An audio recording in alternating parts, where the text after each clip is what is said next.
సాయి బంధు మనం షిరిడి సాయి సేవా సూత్రంలో మొదటి దాని గురించి మాట్లాడుకుంటున్నాము. ఇందులో సాయి చెప్పిన ఒక విషయం చూద్దాం. ఏంటంటే జైసే కర్లే తైసా భోగే గురుసేవ కరోవి.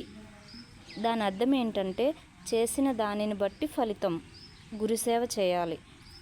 సో ఆయన ఇంకేం చెప్తున్నారంటే, నేను నా గురువుని ఏ విధంగా సేవించానో ప్రేమించానో ఆ విధంగా నన్ను సేవించి ప్రేమించే శిష్యుడు అనేవాడు ఒక్కడు కూడా లేడు అని ఒక్కనొక టైంలో షిరిడి సాయి చెప్పారు. ఓకేనా. సో ఈ ఫస్ట్ సేవా సూత్రంలో మనం ఏం తెలుసుకుందామంటే, మనం ఒక మనిషిం కదా. సో ఒక్క మనిషికి అసలు గురువు ఎందుకు, గురు సేవ ఎందుకు అంటే, ఇక్కడ మనం గురువు అనే సంబోధించేది ఎవరిని?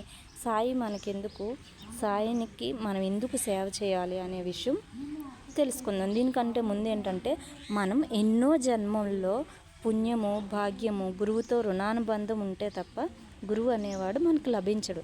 అది జగమెరిగిన సత్యమే. సో ఎప్పుడో దీనికి చాలా ప్రమాణాలు ఉన్నాయి.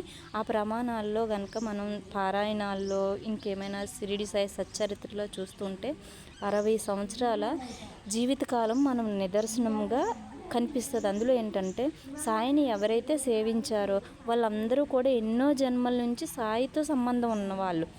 అప్పుడు ఏమైంది, మనం పారాయణాలు చదువుతూ ఉంటే మనకు చాలా విషయాలు అర్థమవుతాయి. అవి ఏంటంటే, సాయి రక్షణ కనుక లేకపోతే ఆ భక్తులందరూ ఎన్నో కష్టాలకి నష్టాలకి గురయ్యే వాళ్ళని, వాళ్ళ అనుగ్రహం కనుక పొంది ఉండకపోతే వాళ్ళు అకారణంగా అంటే చనిపోయి ఉండే వాళ్ళని కూడా మనకి చాలా ఉదాహరణలో తెలుస్తుంది. కొన్ని ఉదాహరణలు చూసామనుకోండి. ఇప్పుడు దాసుగాను ఉన్నాడు. దాసుగాను నిజానికి ఖానాబిల్లు చేతిలో మరణించాలి, కానీ సాయి దాన్ని ఆపాడు. నానా చందోర్కర్ ఉన్నారు, టాంగా ప్రమాదంలో చనిపోవాలి, కానీ అలా జరగనివ్వలేదు. కపర్డే ఉన్నారు, ఆయన ఏంటి అండమాన్ సెంట్రల్ జైల్లో కఠిన కారాగార శిక్ష అనుభవించాలి, సాయి అలా కూడా జరగనివ్వలేదు. ఇంకా తాత్యాని చూసుకుంటే తాత్యాకి ఎంతో పెద్ద అనారోగ్యం ఉంది, కానీ దాన్ని కూడా సాయి నివారించారు. ఇప్పుడు మేగుడు నోల్కర్ అందరిలాగే చనిపోవాలి, కానీ సాయి కృప వల్ల ఏమైంది, వాళ్ళు మోక్షాన్ని సాధించారు. ఉపాసనీ బాబా ఉన్నారు, రాధాకృష్ణమాయ ఉంది. వీళ్ళందరూ సాధారణ సాధకులుగానే మిగిలిపోలేదు. సాయి కృప వల్ల కొన్ని సిద్ధులు పొందారు, ఆధ్యాత్మికంగా ఎంతో ఉన్నత స్థాయిని సాధించారు. అంటే ఏంటి, సాయి ఎన్ని రకాలుగా మనకి సహాయం చేస్తున్నారంటే, ఆరోగ్యాన్ని, ధనాన్ని, ఉద్యోగాన్ని, ఉద్యోగంలో ప్రమోషన్లు, ఇంకేం కావాలైనా కూడా సాయి ప్రసాదించారు. కానీ ఒక డౌట్ కూడా ఉంటుంది, అప్పుడు ప్రసాదించారు మరి ఇప్పుడు అంటే, దానికి కూడా ఆయన సమాధానం చెప్పాడు కదా, నేను అప్పుడు ఎలా అయితే ఉన్నానో ఇప్పుడు కూడా అలానే ఉన్నాను, నా సమాధి నుంచే మానుష శరీరం మాట్లాడుతుంది, ఇప్పుడు కూడా మీ సమస్యలు అలానే తీరుస్తానని చెప్పారు. కాబట్టి ఇప్పుడు కూడా మనం ఆయన్నే దగ్గరలో ఉన్నట్లే కూడా మనం అనుకుంటూ సాధన చేసుకోవచ్చు అన్నమాట. సో సాయి ఒక మాట చెప్తారు. ఏం చెప్తారంటే, నేను యాజ్ ఇట్ ఈజ్ అదే చెప్తాను. మన పూర్వజన్మల అనుబంధం కొద్దీ మనం పరస్పరం కలుసుకునే భాగ్యం కలిగింది. మనం హృదయపూర్వక ప్రేమతో పరస్పరం కౌగిలించుకుందాం. తద్వారా లభించే ఆనందాన్ని, సంతృప్తిని అనుభవిద్దాం. నేను నా సేవకులకు సేవకుడిని. నేను మీకు రుణపడి ఉన్నాను. మీ దర్శనం కోసమే నేను వేచి ఉన్నాను అని చెప్పారనమాట.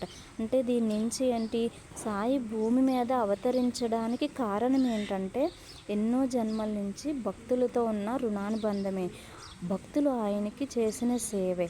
అందుకే మనకు శాస్త్రం ఒకటి చెప్తుంది, సుకృతై శాస్త్రపరత గురుసేవైత జాయతే. అంటే దీని అర్థం ఏంటంటే, ఎంతో పుణ్యం ఉంటే కానీ శాస్త్ర అధ్యయనం చేయాలి, గురుసేవ చేయాలి అనే బుద్ధి మనిషికి కలగదు. హేమద్ పంత్ కూడా ఏం చెప్తాడంటే, కర్రలో అగ్ని అనేది దాగి ఉంటుంది, కానీ అది మనకి కనిపించదు.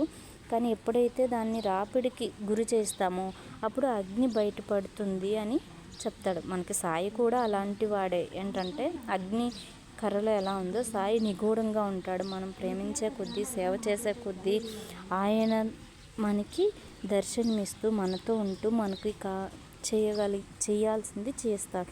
సో సాయే స్వయంగా కొన్ని సంబంధాలు చెప్పాడంటే, ఎవరితో ఎన్నెన్ని జన్మల సంబంధం ఉందో, అంటే సాయికి శ్యామతో 72 జన్మల సంబంధం ఉంది, నానా చందోర్కర్తో 4 జన్మల సంబంధం ఉంది, జీజా నార్కర్తో 30 జన్మలు, చంద్రబాయ్ బోర్కర్ 7 జన్మలు, బలరాం దురందర్ 60 సంవత్సరాలు, పురందరేతో 700 జన్మల సంబంధాలు ఉంది. శ్రీమతి కపర్దే